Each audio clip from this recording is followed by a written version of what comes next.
Most people dream of becoming rich so they can show it off. The designer clothes, the luxury car, the home with the perfect aesthetic for Instagram. But here's the uncomfortable truth. The louder you announce your wealth, the faster it disappears. In a culture obsessed with status and appearances, real wealth isn't about looking rich, it's about being free. And freedom doesn't scream, it whispers. In this video, I'm going to show you why the smartest move you can make when you start building wealth is to stay quiet. We'll break down the dangers of flaunting success, the advantages of stealth wealth, and the exact habits of those who stay rich by staying silent. Let's dive in. Part 1. Why people flex and why it's a trap. Let's be real. When you finally start making money, real money, it can be tempting to prove it, especially if you come from a background where money was always tight. You want people to see that you made it, to validate the struggle, to prove the doubters wrong. And now, social media practically demands it. You see people posting their new cars, watches, vacations. Influencers tell you it's okay to treat yourself, you deserve it. And brands feed you the lie that wealth should be seen, not just built. But here's what happens when you fall for that trap. You upgrade your car, not because you need to, but to keep up. You start buying designer, even if your investments are underfunded. People begin to assume you're always available to help, lend, give. This is lifestyle inflation in disguise. And worst of all, your identity becomes tied to consumption. You become someone who has to earn more, not to grow, but to maintain the image. And that's how so many people who get rich end up broke again. The performance never ends. Every new thing you buy becomes the new standard. It's a treadmill, and the speed keeps increasing.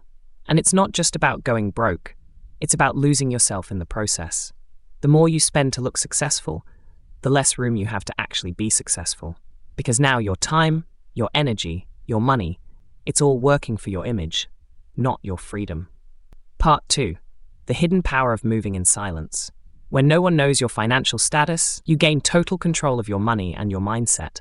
This is where stealth wealth becomes your superpower. 1. No pressure to perform.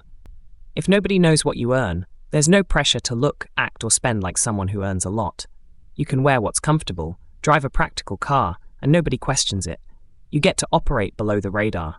You're free from judgment, and even freer from expectation. Stealth wealth gives you permission to live on your terms, not on expectations. You're free to make decisions based on logic, not image, and that's rare in today's world. 2. Better financial decisions. Without the pressure to impress, your money works harder. You buy what makes sense, not what makes you look good. You avoid high-maintenance purchases, and you focus on value over vanity. You stop chasing trends. You start chasing goals. You build systems that sustain wealth, not drain it. You stay out of debt. You keep your emergency fund intact. You invest, not impress. And that's where the real power is. 3. Healthier relationships. We've all seen it happen. Money enters the room, and dynamics shift. Friends assume you're always covering dinner. Family starts dropping hints about help. When you're private about your wealth, you keep your relationships rooted in who you are, not what you can provide. You avoid resentment. You keep boundaries clear. People treat you the same because they don't know what's changed. That consistency, it's priceless. 4. Peace of mind. There's something powerful about knowing that no one's watching your wallet. You sleep better, you move smarter, and you protect your energy from envy, judgment, and expectation. Silence is peace, and peace is priceless. You gain mental clarity, you focus more on what matters. And your wealth, it grows quietly, consistently, without interference. No pressure to keep up. No fear of being targeted, just freedom. Part 3. The habits of the quietly wealthy. So, what do the quietly rich actually do? Let's break it down. 1. They live below their means. This isn't about being cheap, it's about being strategic. Quietly wealthy people know that spending less than they earn is the foundation of every other financial move. They might have millions, but their day-to-day spending doesn't reflect that. Why? Because they're focused on building freedom, not appearances. They know financial independence is more satisfying than fleeting status. They don't chase validation, they chase peace of mind. 2. They invest in assets, not status. They aren't flexing with luxury items, they're building wealth with real estate, index funds, profitable businesses. Their dopamine comes from watching dividends grow, not likes on a flashy post. Their purchases are strategic, not performative. They're buying time, not toys. They want their money working harder than they do. 3. They avoid lifestyle inflation. When their income increases, they don't scale their expenses. They keep living modestly while stacking the difference. That gap, it's what funds early retirement, business ventures, and generational wealth. They understand that comfort today can sabotage options tomorrow, so they delay gratification and multiply their results. They resist the urge to upgrade for optics. They know enough is enough. 4. They protect their privacy. They don't brag about bonuses or post every vacation. They don't broadcast new purchases or financial wins. Why? Because privacy protects more than money. It protects security, relationships, and long-term peace of mind. Quiet wealth is hard to target, hard to judge, and impossible to manipulate. They live in a world that rewards silence, and they thrive in it. Part 4. What happens when you do tell people? So what happens when you ignore all this advice and start flaunting your money? People start watching your every move. Did you tip enough? Why are you still driving that car if you're so rich? Friends and family begin to rely on you financially.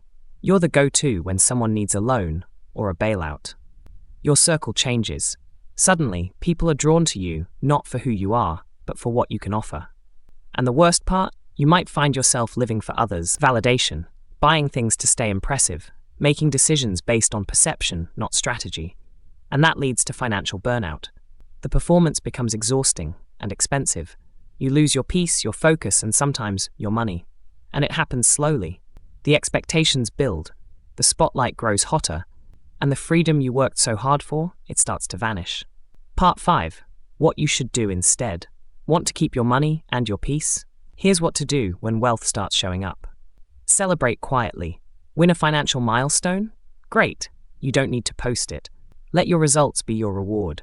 Invest in freedom, not flexes. Use your wealth to buy time, optionality, and security, not to impress strangers. Stay grounded. Keep your routines and values the same. Don't let money turn you into someone you're not. Give anonymously. If you want to help others, do it without the spotlight. Quiet generosity is the highest form of wealth. Build in silence. Move with purpose. Let your actions compound without the weight of expectation. Live your life under the radar. Grow in the shadows and watch what happens. Play the long game. Stay under the radar and let the peace of mind, security, and freedom become your ultimate flex. Final thoughts. Getting rich will change your life, but telling no one will protect it. You don't need applause. You don't need validation. You need peace, privacy, and power. So when you start building wealth, whether it's your first 10K or your first million, resist the urge to announce it. Keep stacking, keep learning, keep growing. And above all, stay quiet. Let success make the noise. If this resonated, hit subscribe, drop a like, and let me know in the comments. Are you Team Stealth Wealth or Team Show and Tell? I'll see you in the next one.